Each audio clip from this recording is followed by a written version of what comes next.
¿Alguna vez te has preguntado cuál era el nombre de Jesús antes de venir a la tierra? ¿Siempre fue llamado así, o había algo más en su identidad antes de su nacimiento milagroso en Belén? Quédate con nosotros, porque la respuesta no solo te sorprenderá, sino que podría cambiar para siempre tu forma de ver la Biblia.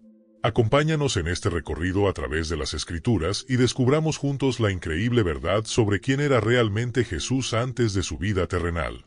Créeme, no querrás perderte esta revelación. A lo largo de la historia, la humanidad ha intentado responder muchas preguntas sobre Jesús. ¿De dónde vino realmente? ¿Desde cuándo existe? ¿Qué hacía antes de nacer en Belén? Aunque Jesús mismo nos dio algunas pistas, la Biblia esconde detalles fascinantes que solo pueden entenderse cuando profundizamos más. Así que empecemos con lo esencial. El nombre Jesús proviene del griego Iesous, derivado del hebreo Yeshua, que significa el Señor es salvación. Pero aquí está el punto clave: su existencia no comenzó en el pesebre. De hecho, la Biblia nos deja claro que él ya estaba presente mucho antes de aquella noche en Belén. Entonces, ¿cómo lo llamaban en ese tiempo? No tenía un solo nombre, sino tres. Y si te quedas hasta el final, te revelaremos exactamente qué hacía Jesús en ese momento. El apóstol Juan lo explica de una manera impresionante. En el principio era el Verbo, y el Verbo estaba con Dios, y el Verbo era Dios. Todas las cosas fueron hechas por él, y sin él nada de lo que ha sido hecho fue hecho. Aquí surge una gran pregunta: ¿por qué llamarlo el Verbo? ¿Por qué no otro título? Es aquí donde todo se vuelve aún más asombroso. Tu suscripción es muy importante para el canal. En la antigüedad, los nombres no eran solo palabras, sino que revelaban propósito, identidad y destino. La palabra verbo no solo nos habla de Jesús como comunicador de la verdad de Dios, sino que encierra un significado aún más profundo. En el Nuevo Testamento, se utilizan dos términos griegos para referirse a la palabra: rema y logos. Rema se refiere a una palabra hablada en un momento específico, como cuando el ángel le dijo a María que concebiría al Hijo de Dios y ella respondió: hágase en mí según tu palabra. Pero logos es algo mucho más grande. No es solo una palabra, es el mensaje completo, el plan divino en su totalidad. Por eso, cuando Juan escribió: en el principio era el Logos, y el Logos estaba con Dios, y el Logos era Dios, nos reveló algo impactante: ese mensaje divino, ese plan eterno, se hizo carne y tomó forma humana en Jesús. Déjame preguntarte algo: ¿alguna vez te has sentido distante de Dios? Tal vez este conocimiento sobre Logos te ayude a sentirte más cerca de Él. Cuando Jesús caminó entre nosotros, no solo enseñó, sino que nos mostró el verdadero carácter de Dios. En Juan 14:9, Él mismo dijo: el que me ha visto a mí, ha visto al Padre. Dios ya no era un concepto lejano o una idea abstracta. Estaba aquí, entre nosotros, sanando a los enfermos, amando a los marginados y perdonando a los pecadores. Pero ese no era el único nombre de Jesús. Su existencia y su obra antes de venir a la tierra nos revelan aún más. ¿Recuerdas el momento en que Moisés se encontró con la zarza ardiente? En Éxodo 3:14, Dios se presenta con un nombre poderoso: yo soy el que soy. Ahora, avancemos hasta el Nuevo Testamento. En Juan 8:58, Jesús declara: antes de que Abraham existiera, yo soy. ¿Lo notaste? Con estas palabras, Jesús estaba reclamando para sí el mismo nombre divino de Dios. Esto nos lleva a una conclusión impactante: Jesús no fue solo un gran maestro o un profeta iluminado. Él es Dios mismo, eterno y creador de todo lo que existe. Imagina a alguien en la actualidad diciendo: yo existo desde siempre y creé todo lo que ves a tu alrededor. Probablemente pensaríamos que está loco, ¿verdad? Eso mismo pensaron los fariseos en la época de Jesús. Pero aquí está la diferencia: él no estaba exagerando ni jugando con las palabras. Jesús sabía exactamente lo que decía cuando se identificó como yo soy. Jesús no solo estaba haciendo una declaración impactante, estaba revelando su identidad como el Dios eterno, el mismo que habló con Moisés. Para los fariseos, esto era una blasfemia imperdonable, un delito que, según la ley, merecía la pena de muerte. Su indignación no tenía límites. No solo estaban ofendidos, estaban listos para acabar con él en ese mismo instante. Pero esta no fue la única vez que Jesús usó la expresión yo soy. De hecho, en el Evangelio de Juan, hizo 7 declaraciones poderosas con estas palabras, cada una mostrando un aspecto diferente de quién es Él. Aquella vez, los fariseos intentaron matarlo, pero no pudieron. No era el momento. Su hora aún no había llegado. Y cuando finalmente llegó, Jesús no fue víctima de nadie.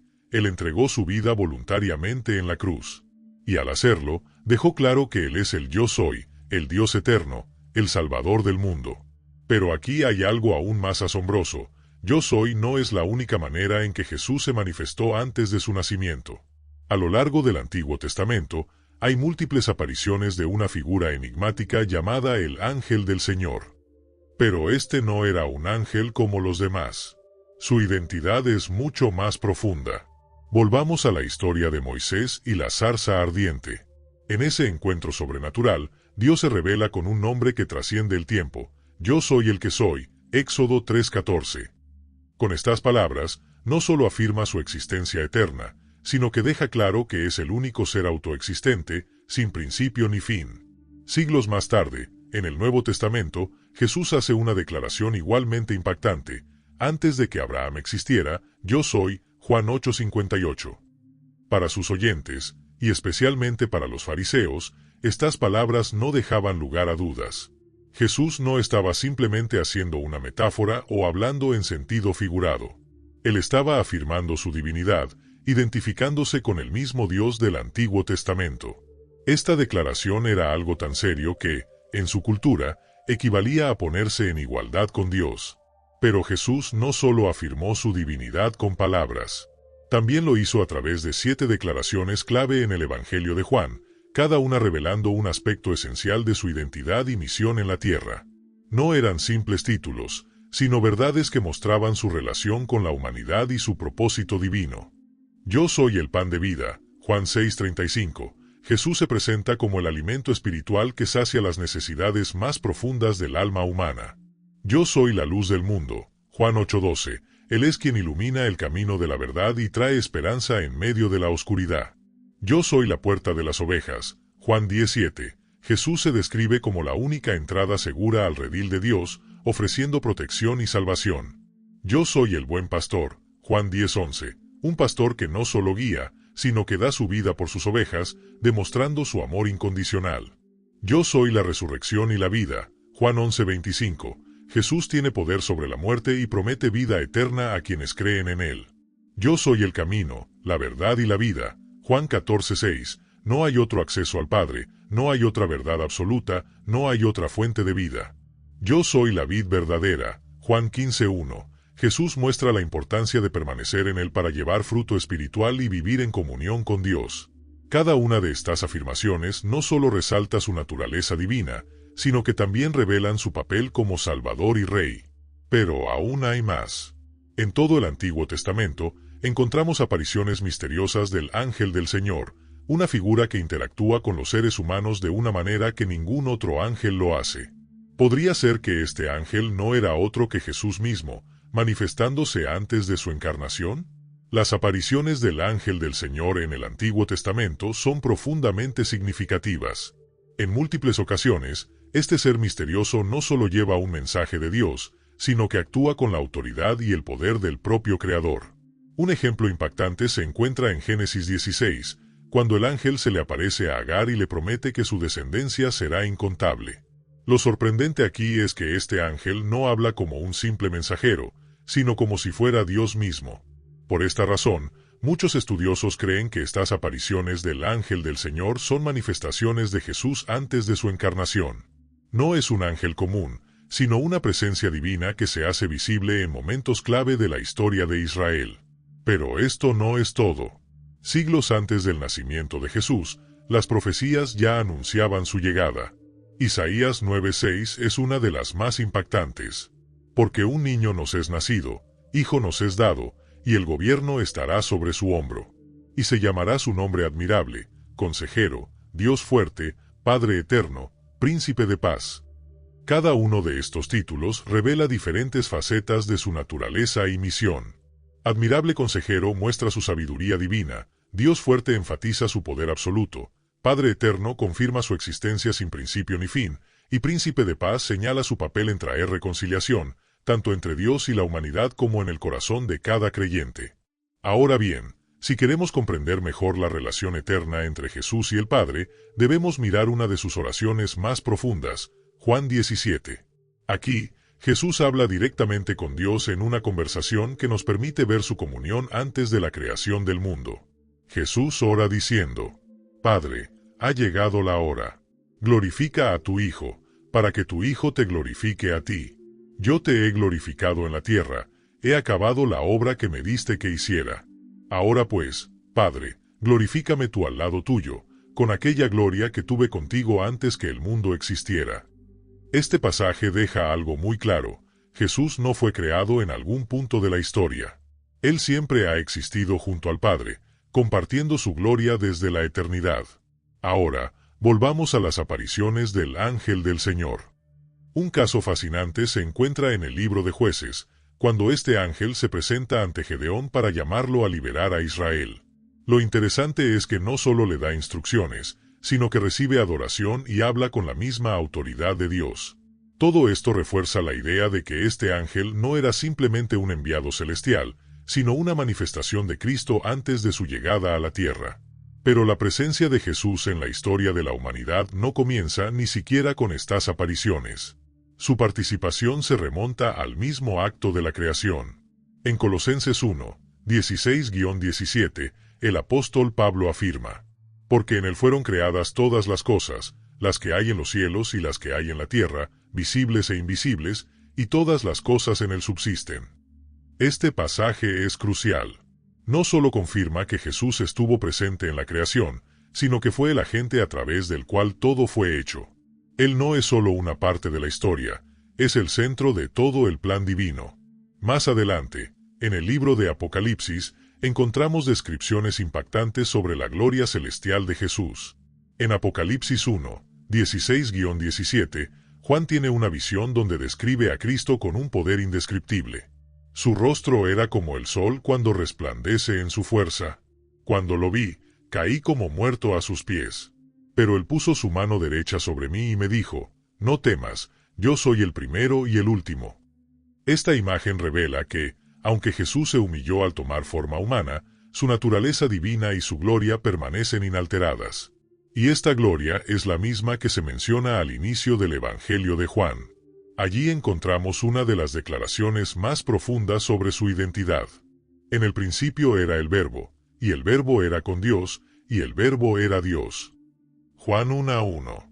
Este versículo no solo confirma su divinidad, sino que también subraya su preexistencia y su unidad eterna con el Padre. Más adelante, en Juan 1:14, se nos dice: Y aquel Verbo fue hecho carne, y habitó entre nosotros, y vimos su gloria, gloria como del unigénito del Padre, lleno de gracia y de verdad. Este es el misterio de la encarnación. El Dios eterno, el creador de todo, tomó forma humana y vivió entre nosotros para revelarnos su amor y su propósito. Pero la obra de Jesús no terminó con su paso por la tierra. En la carta a los Hebreos, se nos presenta otro rol fundamental de Cristo, el de nuestro sumo sacerdote eterno. En Hebreos 4, 14-16 se nos dice: Teniendo un gran sumo sacerdote que traspasó los cielos, Jesús el Hijo de Dios, retengamos nuestra profesión. Porque no tenemos un sumo sacerdote que no pueda compadecerse de nuestras debilidades, sino uno que fue tentado en todo según nuestra semejanza, pero sin pecado. Esto es crucial. Jesús no solo vino a enseñarnos, sino a interceder por nosotros. Como sumo sacerdote, nos representa ante Dios, entendiendo nuestras luchas y ofreciendo gracia y misericordia en nuestro momento de necesidad. Jesús no solo comprende nuestras luchas, sino que también ofrece gracia y misericordia en los momentos más difíciles. Pero su identidad no se limita a su papel como Salvador, su relación con Dios va mucho más allá. Jesús en la Trinidad. Uno de los mayores misterios del cristianismo es la doctrina de la Trinidad. Aunque puede parecer compleja, es fundamental para entender la naturaleza de Dios. Jesús, como la segunda persona de la Trinidad, comparte una relación eterna e inseparable con el Padre y el Espíritu Santo. Esta unidad divina se manifiesta en varias partes del Nuevo Testamento. Un ejemplo clave se encuentra en Mateo 28 horas y 19 minutos. Por tanto, id y haced discípulos a todas las naciones, bautizándolos en el nombre del Padre, y del Hijo, y del Espíritu Santo. Jesús no es un ser creado ni un profeta más en la historia. Es parte integral de la divinidad, con una misión que abarca desde la creación hasta la eternidad. La obra redentora de Jesús antes de su encarnación. El plan de redención no comenzó con el nacimiento de Jesús en Belén. Desde el principio, él ya estaba involucrado en la misión de restaurar la relación entre Dios y la humanidad. De hecho, Génesis 3:15 contiene la primera profecía sobre su papel redentor. Pondré enemistad entre ti y la mujer, y entre tu simiente y la simiente suya. Ésta te herirá en la cabeza, y tú le herirás en el calcañar. Desde este momento, un hilo de redención atraviesa toda la Escritura, culminando en la vida, muerte y resurrección de Jesús. Este plan demuestra el amor insondable de Dios y su deseo de reconciliación con la humanidad. La segunda venida de Jesús. Pero su obra no terminó con su resurrección. Jesús prometió regresar, y esta es una de las verdades más esperanzadoras de la fe cristiana. En Apocalipsis 22:12, él mismo declara: He aquí, yo vengo pronto, y mi recompensa conmigo, para recompensar a cada uno según sea su obra. Esta promesa no solo da esperanza sobre el futuro, sino que también nos desafía a vivir con fidelidad y expectativa. No sabemos el día ni la hora, pero sabemos que su regreso es seguro. La eternidad de Jesús en la Biblia. Las Escrituras están llenas de referencias a la existencia eterna de Jesús. Uno de los pasajes más poderosos se encuentra en Hebreos 1:3. Dios, habiendo hablado muchas veces y de muchas maneras en otro tiempo a los padres por los profetas, en estos postreros días nos ha hablado por el Hijo, a quien constituyó heredero de todo, y por quien asimismo hizo el universo. Él es el resplandor de su gloria y la imagen misma de su sustancia, y quien sustenta todas las cosas con la palabra de su poder. Habiendo efectuado la purificación de nuestros pecados por medio de sí mismo, se sentó a la diestra de la majestad en las alturas. Este pasaje es una declaración contundente de su divinidad. Jesús no solo participó en la creación del universo, sino que lo sustenta con su poder y ocupa un lugar de autoridad en la gloria celestial. Jesús como mediador del nuevo pacto. Otro aspecto crucial de su obra es su papel como mediador. En Hebreos 9:15 se nos dice: Por eso es mediador de un nuevo pacto, para que, interviniendo su muerte para la redención de las transgresiones cometidas bajo el primer pacto, los llamados reciban la promesa de la herencia eterna. Esto significa que Jesús no solo es el Salvador, sino también el mediador que garantiza nuestra herencia eterna. Su sacrificio abrió el camino a una relación restaurada con Dios. Jesús y la sabiduría en Proverbios. El Antiguo Testamento también nos ofrece una imagen fascinante de Jesús como la personificación de la sabiduría divina. En Proverbios 8:22-31, la sabiduría declara: Jehová me poseía en el principio, ya de antiguo, antes de sus obras. Eternamente tuve el principado, desde el principio, antes de la tierra. Antes de los abismos fui engendrada, antes de que fuesen las fuentes de muchas aguas. Antes que los montes fuesen formados, antes de los collados, ya había sido yo engendrada. Muchos teólogos interpretan este pasaje como una representación de Cristo antes de la creación. Su presencia desde la eternidad y su papel en la obra de Dios lo confirman como la expresión suprema de la sabiduría divina. Jesús y la sabiduría desde la eternidad. El libro de Proverbios nos da una imagen poderosa de la sabiduría como una entidad que existe desde el principio, trabajando junto a Dios en la creación. En Proverbios 8:29-30 leemos: Cuando puso al mar su estatuto para que las aguas no traspasaran su mandamiento, cuando estableció los fundamentos de la tierra, con él estaba yo ordenándolo todo, y era su delicia día tras día, regocijándome siempre en su presencia. Este pasaje poético no solo enfatiza la preexistencia de la sabiduría, sino que también se alinea con la descripción de Jesús como el Verbo eterno en el Evangelio de Juan. Jesús no solo estuvo presente en la creación, sino que fue fundamental en ella. Jesús en las profecías mesiánicas. Las profecías del Antiguo Testamento no solo anunciaban la venida del Mesías, sino que también revelaban su naturaleza eterna y su misión redentora. Un ejemplo impactante se encuentra en Miqueas 5:2. Pero tú, Belén Efrata, aunque eres pequeña entre las familias de Judá, de ti me saldrá el que será gobernante en Israel, y sus orígenes son desde tiempos antiguos, desde los días de la eternidad. Esta profecía no solo identifica el lugar exacto donde nacería Jesús, sino que también afirma su existencia desde la eternidad. La frase desde los días de la eternidad deja claro que el Mesías no es un ser creado, sino alguien que siempre ha existido. La gloria de Jesús en su segunda venida. Más allá de su papel en la redención y la creación, las Escrituras nos hablan de un futuro asombroso, el regreso glorioso de Jesús.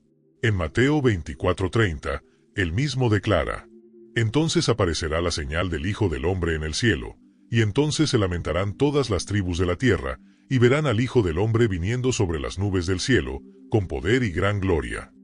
Esta promesa es fundamental para la fe cristiana.